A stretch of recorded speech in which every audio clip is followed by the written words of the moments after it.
Magandang umaga po sa lahat.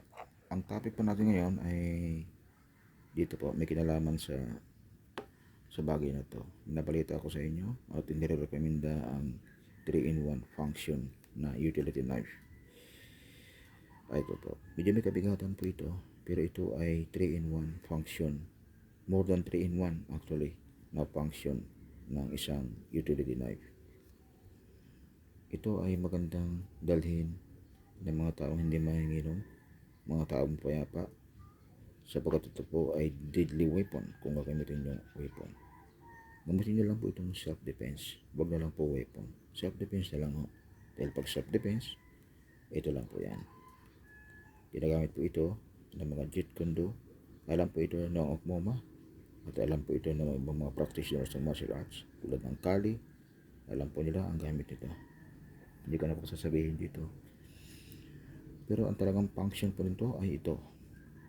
Ang hinahangaan kong bahagi po ng utility knife na ito ay ito pong naka-osling ito. Ito ay pambukas ng soft drinks, pero at the same time, ito po ang cutter ng mga ito.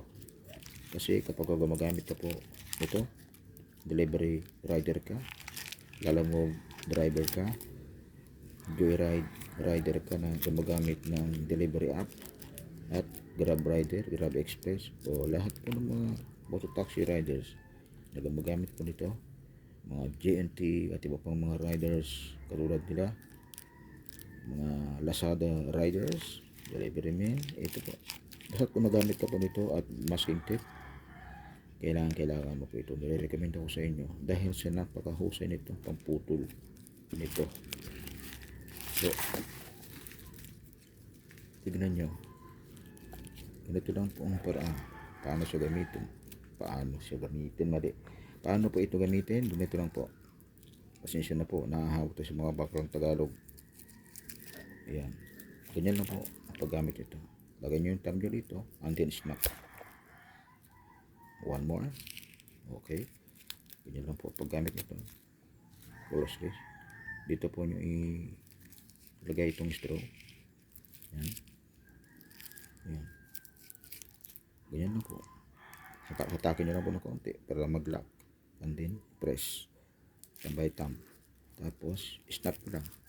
Biglain nyo lang po ng hatak. Putol na po agad. Okay? One more. Ganyan lang po. Ayan. Ayan. Napakadali. Ang putol. Safety. Wala kang binubuksang blade. Wala. Ito lang. Yan. Kasi po, pag binuksan mo ito sa harapan ng maraming tao, ang pangit. Nakakatakot. Pag makakita ka pa ng pulis, baka hulihin ka pa. Kasi deadly weapon talaga ito kapag binuksan mo. So, para maiwasan na yung ganun, hindi mo naman kailangan buksan yan. Dahil, kahit nakasara yan, meron ka nakaabang dito na bahagi niya. Pwede mong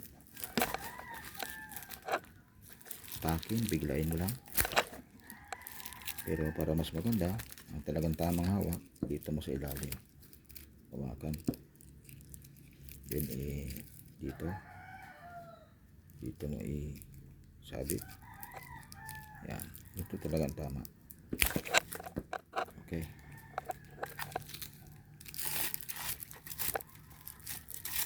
Okay. One more.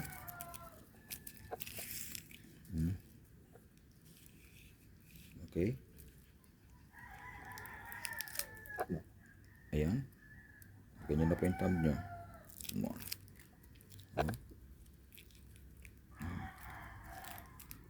Pwede naman po kahit dito nyo daan. Pwede din. Ayan. Basta ang hatak nyo papunta dito. Okay.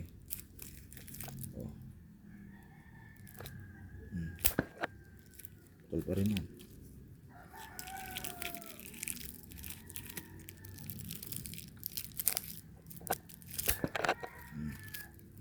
So, basta galing sa ilalim, sa likod.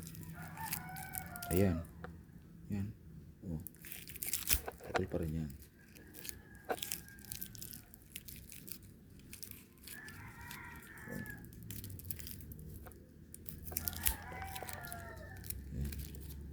So, basically, ito. Kailangan nagagaling sa ilalim. Yan. Dito, nagagaling po yan. Yan. Tapos, oh. Yan. Takin nyo lang. Okay. Yan po ang gamit niya. Ito po ang gamit nito. Ako, nakakahawa talaga yung mga baklang pananagalog. Huwag po tayo gano'n. Hindi po ito tao. So, ito po ay ulitin ko. 3-in-1 function. Ano po ito? Ito ang unang gamit. Pinakahinahangaan ko kaya ko ito blinag. Dahil napakagamitin po ito sa mga rider. Mga delivery riders. At ito po ay may pangkaliskis ng isda. Ito. At self-defense. Nakatatlo na tayo. Okay? And then also, sa mga nakakaintindi nito, may hawak tayo. So, may hawak ka, and then when you punch, hindi basta masisira yung ating, ayan. Okay, ito po yung gamit nito. Basically, pang tools lang talaga po ito. Meron naman siyang design. Sorry po. Meron naman po itong design. Hindi po siya ho. Ito po. Mali po yung salitang siya dahil hindi po ito tao. Mali po. Ito po ay may hook na naka-design dito para hindi ito tumbling-tumbling sa bulsa. Pero wag niyo po itong ilalagay na nasa labas na nakikita. Isuksok niyo po sa buong bulsa ito. At ito lang po dapat ang nakikita sa labas. Yan. Okay. Ang pagbukas mo nito, pag ikaw ay kanan, napakaganda. Lalo pag kanan ka. Kaliwiti pa kasi ako. Ito,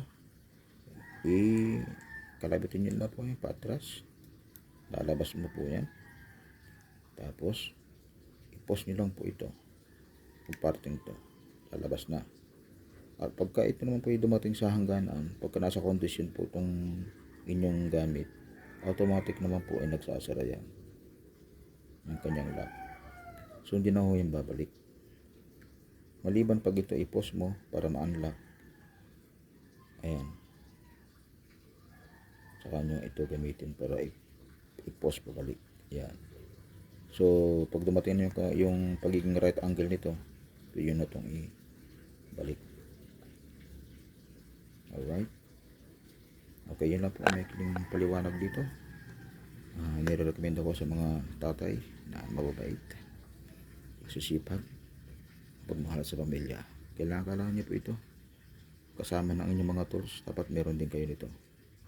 Magandang umaga po sa inyo lahat. Assalamualaikum warahmatullahi wabarakatuh.